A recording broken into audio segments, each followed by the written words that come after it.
Hello, Queens. Welcome to another episode. How are you today? I've got a listener's question today, and I've kind of made it into a full episode, but I'm going to answer the question specifically first. So, the general question, and I'm sure, as I always say, you know what the title of this episode is: how to get rid of eating disorder thoughts.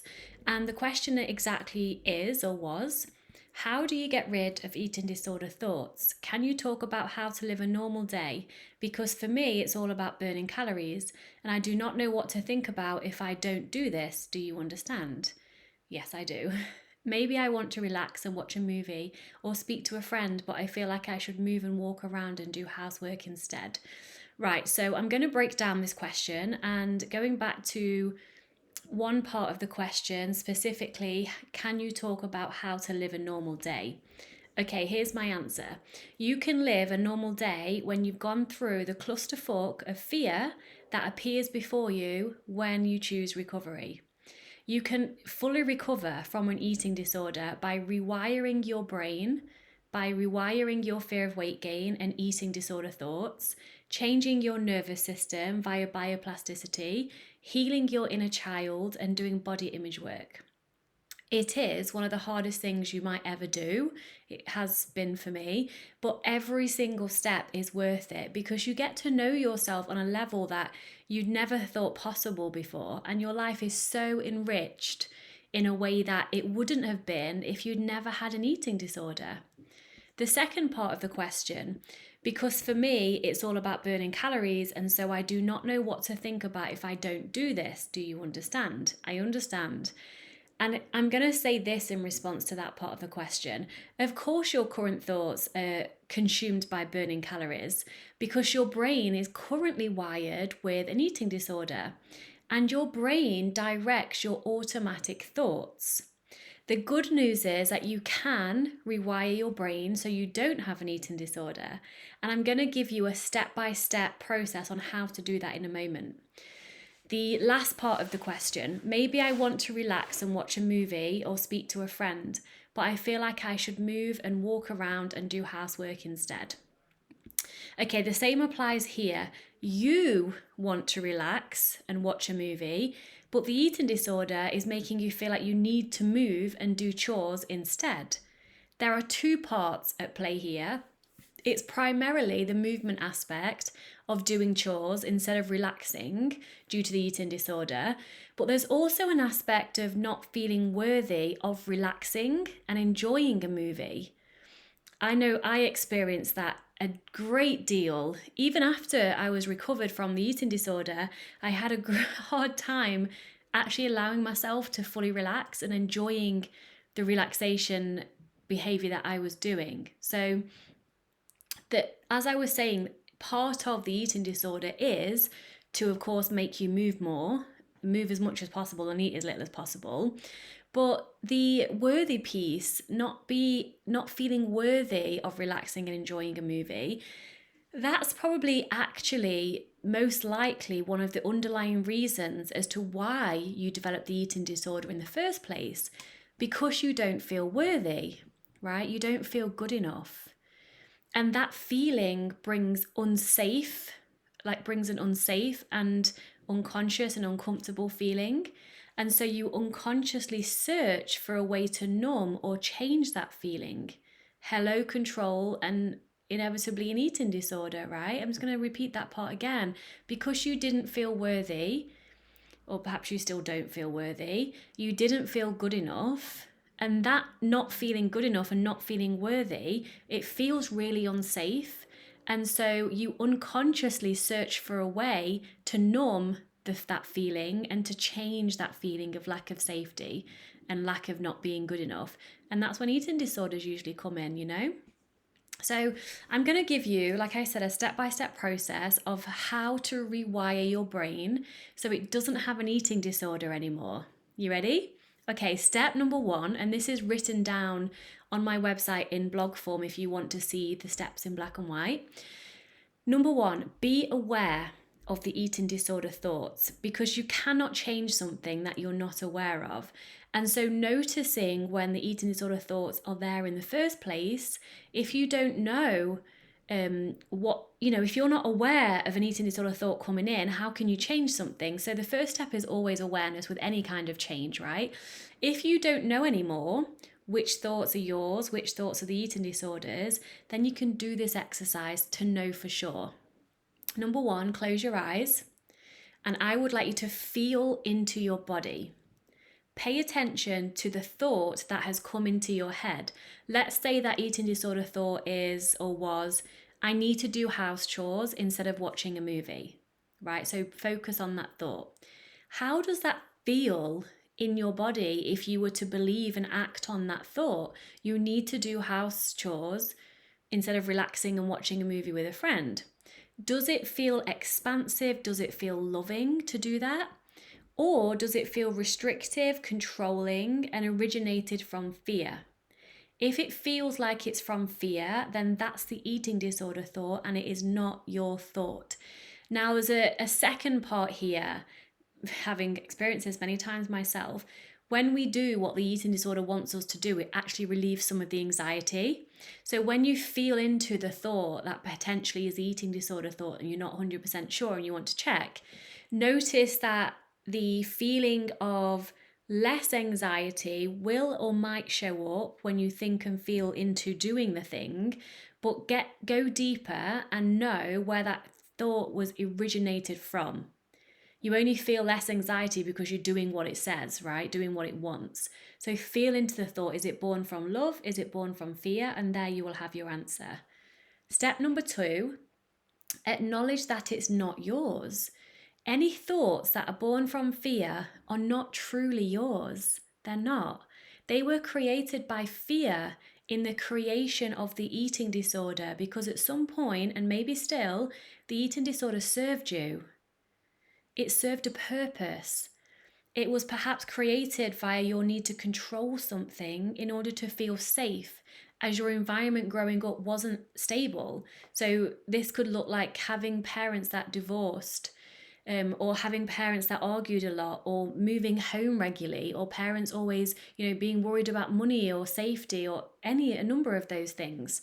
Maybe it was because you wanted to disappear because your home environment wasn't safe, or you took on the role as parent to one or both of your parents or siblings, and the pressure was too much for you. So you just wanted to disappear and be taken care of instead of taking care of everybody or feeling emotionally responsible for everybody else around you, those that are adults and should be your caretakers. Maybe it was the pressure to be perfect, and that perfection included your body and eating habits, and the eating disorder took over from there. Maybe it's all of those reasons. Maybe it's not those reasons and it's something different for you. Regardless, though, of how or why the eating disorder was developed, doesn't matter, because the process of rewiring your brain is the same either way. It does go without saying, of course, that you will have to visit your past trauma. You will have to do inner child healing work to be there for her, meeting her needs and reparenting her. This is all part of the eating disorder recovery, but today we're talking specifically about brain rewiring. All right, step number 3, welcome the thoughts in. The eating disorder thoughts, welcome them.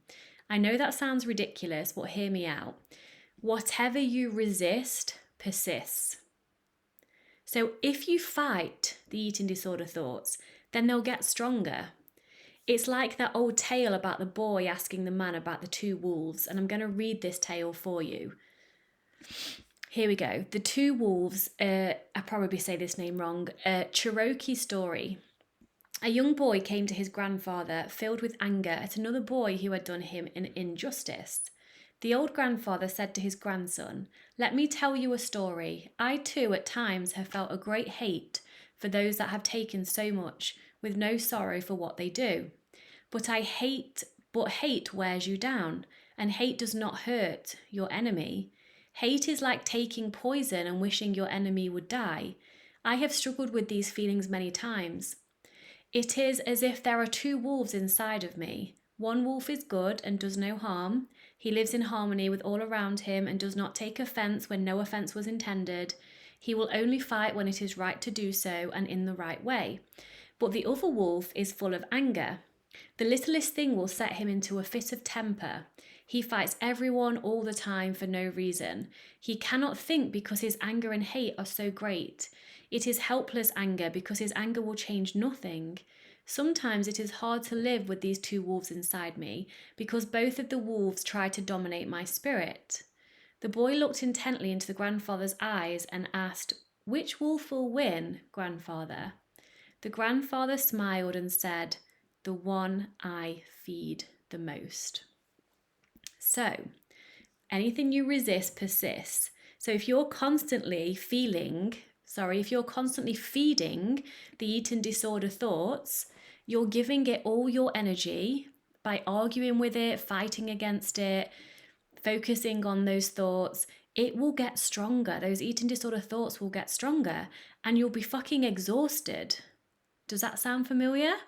Right? And so instead, you need to welcome it in. It might sound like this within your own mind because you get to create these thoughts now. I see you, eating disorder thought. I know that once you were serving me and I've done what you've suggested over and over again for however many years until now. And now it feels like a command that I can't ignore. So no wonder you're offering me this thought again because I've acted on it so many times before. So thank you, but I don't need you anymore. I'm doing things differently around here from now on. I'm choosing to heal. I'm choosing to be free. So thanks, but no thanks. Okay, step number 4. I have an itchy nose. Those that are watching the video will know that I've been fanning around with my nose for like the past few minutes. Okay, step number 4, reframing the eating disorder thought to one that serves you. Use facts. So this is where you get to choose what to think. We can't stop the automated thoughts that come into our brains because those thoughts were created, like I've shared, there's a reason why the eating disorder was created in your life. It served you at one point, may still be serving you partially now. But here's the thing that serves us, the thing that helps and supports us actually becomes a thing that is killing us eventually with something like a self-harming behavior such as an eating disorder. So you get to choose what thoughts to reframe. Now, we can't control our thoughts because if we could do that, we would never choose to think a thought that didn't serve us. But we can rewire our brains, and our brains give us the same kind of thoughts that we thought the day before and the day before and the day before until we consciously change them.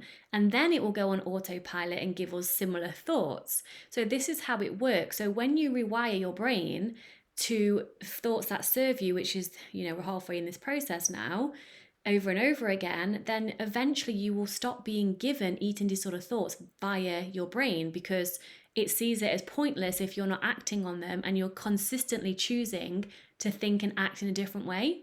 So step 4 is reframing the eating disorder thought to ones that serve you and use facts. So this is where you get to create a thought that supports your goals.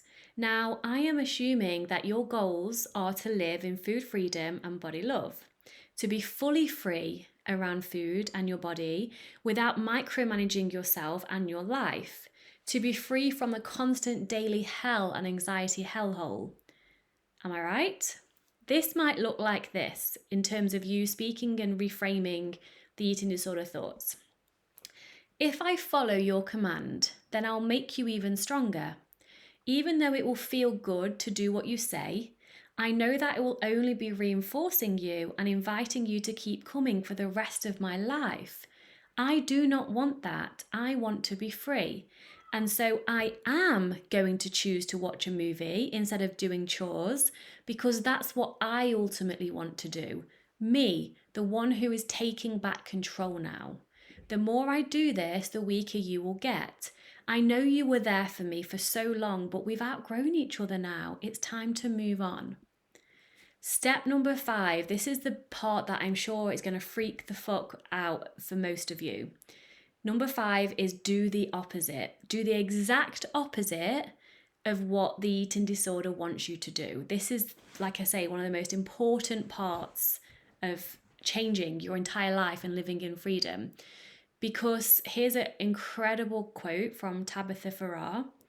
You can't recover from an eating disorder when you are acting like someone with an eating disorder, right? And what are you going to be met with immediately when you start to take the action against the eating disorder? Fear, of course. There's our old friend fear. Of course, it's going to be there. But here's the thing about fear. It can't hurt you, but the eating disorder can. Fear is just a very real feeling, but when you face fear, you're automatically in courage. Your state of being has gone from fearful to courageous. Don't get me wrong, it will not feel nice, but it doesn't feel that great living with an eating disorder currently, right? So you've got nothing to lose, really. You feel the fear and you fucking do it anyway. Because fear is the only thing blocking you from where you currently are and where you want to be. And guess what? You can do hard shit. You can feel the fear and still take the opposite action of what the eating disorder wants you to do. You can and you will. Step by step, with every eating disorder thought you have that comes into your brain, you can do the opposite. And by doing the opposite, you'll be training your brain to eventually only give you thoughts that serve you, aka non-eating disorder thoughts. Listen up, you train your brain via your behaviors. You train your brain via your behaviors. So act like a person who doesn't have an eating disorder, even when the fear is present. And with all the other work alongside eating disorder recovery, inner child healing, trauma release, body image and self-love work, you will fully recover on a deeper level than only changing your behaviors. In fact, my real recovery roadmap, the process that I use to support my clients, encompasses exactly those things: trauma healing, inner child connection, body image healing, returning home to self-love, and of course, repairing your relationship with food. Step number 6 is repeat. Consistency and repetition, even when it's hard. I know it's hard, sweetheart, I really do. That's why support is extremely helpful in recovery if you're able to get support from a professional or a friend or someone who you trust, you know? And also use positive self-talk when you're repeating the steps that I've shared with you so far. I can do this. On the other side of fear lies freedom. I have not met anyone who has recovered from an eating disorder who regrets it.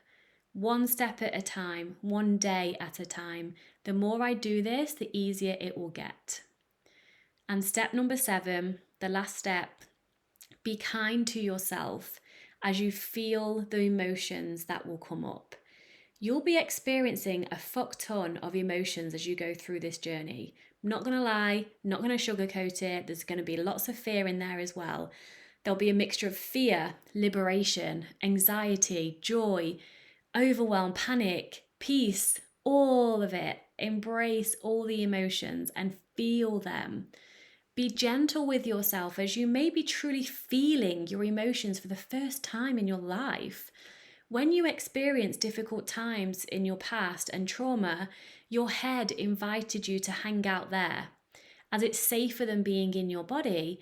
If you're in your body, you feel emotions on a visceral level. If you're in your head, you suppress most of the feelings and don't actually truly feel them. That's why your head invited you to hang out up there, because it was safer when you just could not cope with the feelings. So work with a professional if possible to support you through actually feeling your feelings in a safe and grounded way. And the last thing I want to say is, I know it's hard, but it is so incredibly worth it. I know personally how hard this can be, as when you rewire your brain, your whole brain and nervous system will fight against the change. It will feel wrong. This is because your brain focuses primarily on survival.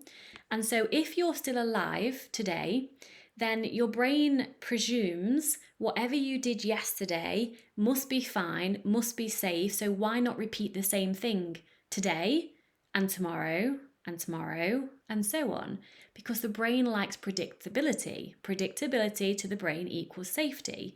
Anything new to the brain that is uncomfortable and is the opposite to what you've been doing for however long is deemed unsafe, right? So be ready for your brain to send you signals of resistance and create feelings of fear, shame, disgust, and such like.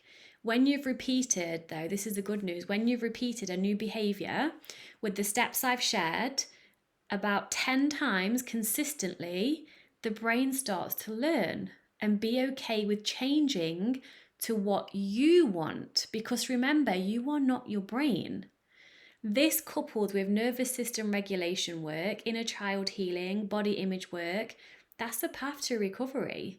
And that's the path to freedom from any eating disorder thoughts and a life full of freedom. You can do this. You can rewire your brain. You can rewire your fear of weight gain. You can do all the trauma and inner child healing. You can be truly free. I know you can. I believe in you. And if you would like support through this, actually, I should have started the conversation with this because many of you might not have got this far. I have a brand new group coaching out where we're having weekly coaching calls. Oh my God, it's so awesome. I can't wait to get started. It's live now and we have our first call next week. And there's also a lot of previous coaching calls that have been recorded that are in the library in there. And you can join from as little as €400. There's 3 different investment options. But the best part is you get to try 2 weeks, 14 days for absolutely free. So I'm putting my money where my mouth is. I'm showing you what it's like inside my paid group coaching program. And if after 14 days you don't want to stay, or maybe you can't stay, or whatever it is for you, then you just get kicked out. That sounds a bit harsh. You get removed automatically from the group. So you don't have to give your credit card up front first. You just, I'll put the link below. You just press the link. You put your name and email in. You arrive in the group. And if after 2 weeks you want to stay, you can then put your card details and choose what payment option you want to stay. There's a rolling monthly option. So you can just stay month by month and cancel anytime. There's a 6-month option where you can join for 6 months and cancel anytime after that. Or there's a year option, to stay in the group for a year and you can cancel anytime after the year. And then the year option includes a one-to-one coaching call with me as well. So I'm very excited to share that with you. I'll pop the link below, like I said. Thank you so much for being here. Thanks for all your feedback. And I ask again, if you haven't already, I would be incredibly grateful if you could rate this podcast 5 stars on whatever platform you're listening on, because it helps this podcast reach more people. And then ultimately I can help more people as well. So I really appreciate if you could do that.